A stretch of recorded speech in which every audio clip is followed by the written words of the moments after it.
Kembali lagi bersama kami pemirsa di Market Pulse, masih berbincang bersama dengan Mas Kenji Putra Cahaya yang merupakan Head of Business Development PT FAC Sekuritas Indonesia. Gimana tuh Mas Kenji tanggapannya seputar komentar bahwa sebenarnya fundamental ekonomi Indonesia masih baik, kinerja emiten khususnya Bank Himbara juga masih sangat baik dan dividennya sangat tinggi, lalu defisit APBN yang mungkin jadi sorotan di awal tahun itu ya hanya karena akibat lemahnya daya beli yang bersifat sementara dan akibat sistem pajak yang memang belum optimal saja, mungkin kemarin soal Cortex gitu ya.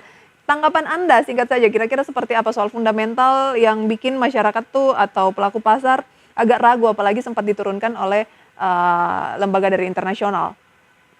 Oke, kalau dari kebijakan-kebijakan yang sifatnya lebih masif, memang overall secara numbers masih terjaga lah saya bilang. Tapi kita juga harus pahami juga bahwa memang pendongkrak utama ini kan memang untuk ekonomi khususnya di sektor konsumsi ya untuk Indonesia itu kan kelas menengah, baik itu menengah ke bawah dan menengah ke atas begitu. Nah, tapi sekarang pekerjaan di sektor formalnya juga under pressure nih, Mbak Prisa. Seperti kita tahu, industri manufaktur dalam negeri kurang oke. Adanya PHK masif lah belakang ini. Sehingga memang walaupun secara financing masih terhitung cukup terjaga, nyatanya di level teknis di lapangan dan di sektor real ini memang masih dalam tekanan juga. Jadi wajar kalau saya lihat foreign khususnya lebih berhati-hati untuk entry ke kita selama memang kondisinya masih belum cukup stabil lah, boleh dibilang seperti itu. Dan akan Baik, memiliki aset-aset yang sifatnya safe haven tentunya. cenderung berhati-hati ya. Peluang untuk hari ini akan seperti apa atau jangka pendek setelah kemarin ya turun cukup ekstrim? Kalau saya gimana ini masih range-nya kita expect untuk perang IHSG konsolidasi antara 6150 untuk batas-batas support dan 6500 untuk resist yang kita mau break lah Cukup lebar harapannya. ya? Betul, tapi memang range-nya jangan kalau kita harapkan jangan sampai break support di bawah 6150. Oke, kalau support di bawah break support di bawah 6150 bahkan kemarin sudah sempat 6011.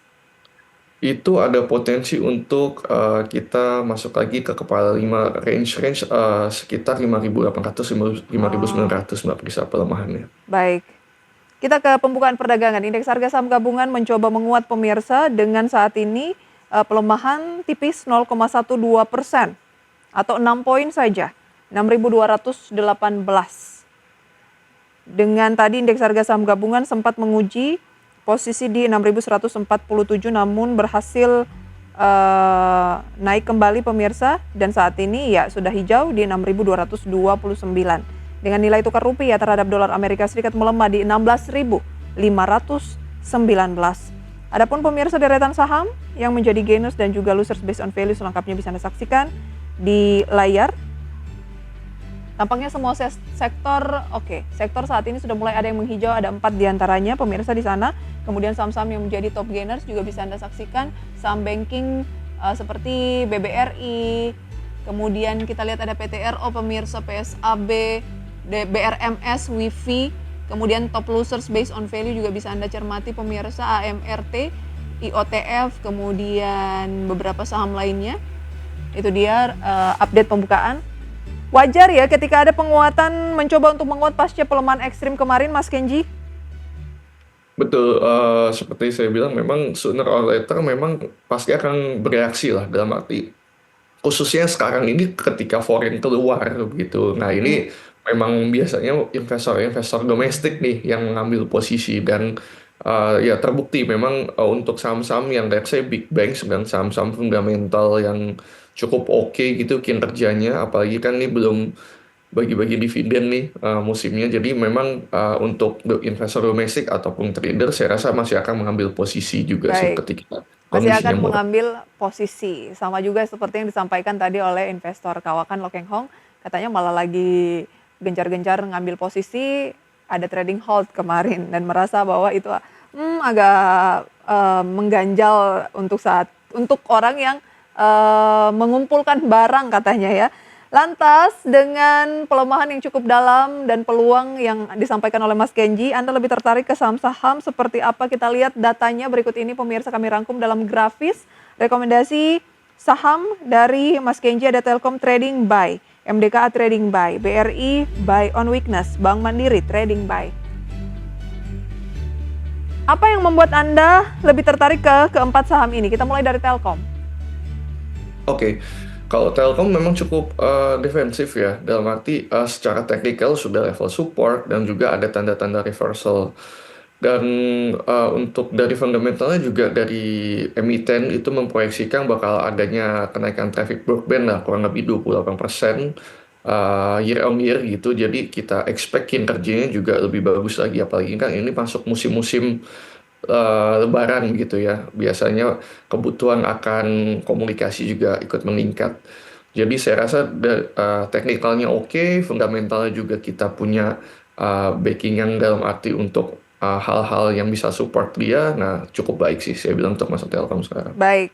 Entry price di level berapa dan posisi-posisi berapa yang bisa dicermati di tengah Anda katakan tadi ada peluang reversal?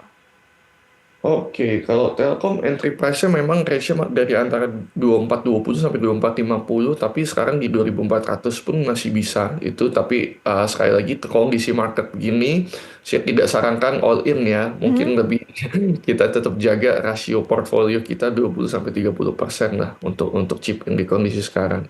Oke. Target jangka panjang di 2850, untuk resistnya kita bisa break di 2680-an.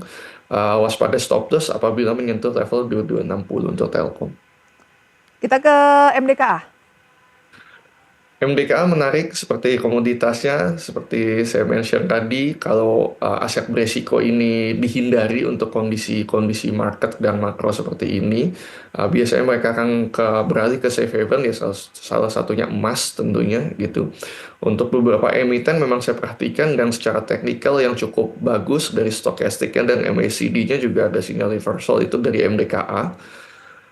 Jadi support semua Mbak, untuk kita selipin safe haven satu nih di sini. Oke, diselipin safe haven. Kalau berbicara mengenai saham yang terkait dengan safe haven atau emas, Anda tertarik di MDKA. Nah, MDKA pada pagi hari ini berbeda dengan Telkom tadi, menguat 1,41% di 1435. Peluangnya seperti apa kalau mencermati pola-pola pergerakannya, kemudian level-level buy-nya? Oke, kalau untuk MDK makanya rekomend saya itu adalah trading buy, karena balik lagi even though ini adalah emiten-emiten dan komoditas safe haven ya, untuk range per kondisi market sekarang kita nggak expect in the long run gitu. Jadi let's say area-area 1650 untuk profit taking pertama, lanjut ke 1700 sampai 1800 untuk profit taking keduanya. Memanfaatkan booming-booming dari atau rekor dari harga komoditasnya saja yang sudah tembus 3.000 dolar Amerika Serikat per ons ya. Terus Baik. sekali, Mbak. BRI juga Anda rekomendasikan dan rebound pada pagi hari ini 2% lebih di 3.760.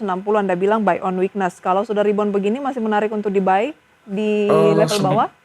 Oke, nah kalau sudah rebound seperti ini kemungkinan besar sih domestik begitu ya yang ikut masuk ke itu chipnya. Nah, menurut saya masih bisa, cuma memang potensi untuk profit takingnya spreadnya nggak begitu lebar lagi ya, dan berarti karena breaknya itu di area-area 3810, masih ada chance untuk tembus ke area-area 4000. Masih ada peluang untuk ke area-area 4.000, memang mulai agak terbatas. Tapi kalau untuk kalau medium menarik nggak untuk BRI? Untuk banking, untuk medium mungkin saya belum saja sekarang. Kita masih wait and see sambil menunggu ya lagi beberapa faktor makro dan juga khususnya lebih concern ke domestik sih Mbak Baik, bisa. tetap wait and see dulu. Mandiri? Mandiri technicalnya bagus, khususnya untuk Mandiri. Jadi concernnya sama dengan BRI begitu ya.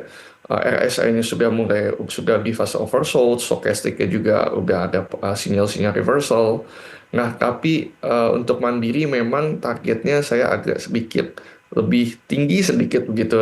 Kita bisa ambil posisi kalau masuk-masuk di area sekarang nih, kita mungkin expect bisa mepet ke 5.000, area 4.900 sudah bisa profit taking partially apabila break. Nah, ini di area 5.100-an itu kita bisa profit taking dulu lah untuk Mandiri. Itu dia untuk Mandiri ya. Tapi tipsnya adalah batasi atau jaga rasio Porto saat ini 20-30% saja kalau chip in.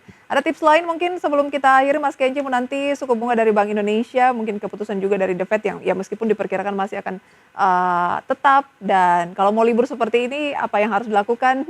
Singkat saja Mas Kenji mungkin ada? Oke, intinya menurut saya jangan sampai ikut-ikutan FOMO karena biasanya ketika market crash betul itu adalah momentum untuk kita ambil posisi tapi tetap jaga gunakan uang dingin. 20-30% Porto cukup wise lah. Oke, 20-30% Porto masih cukup wise dan ya jangan FOMO ya. Betul. Baik, terima kasih Mas Kenji untuk sharing informasinya. Semoga bisa menjadi referensi untuk pemirsa dimanapun berada. Dan Mas Kenji, terima kasih. Sampai berjumpa kembali. Selamat pagi. Pagi, thank you Mbak Pisa.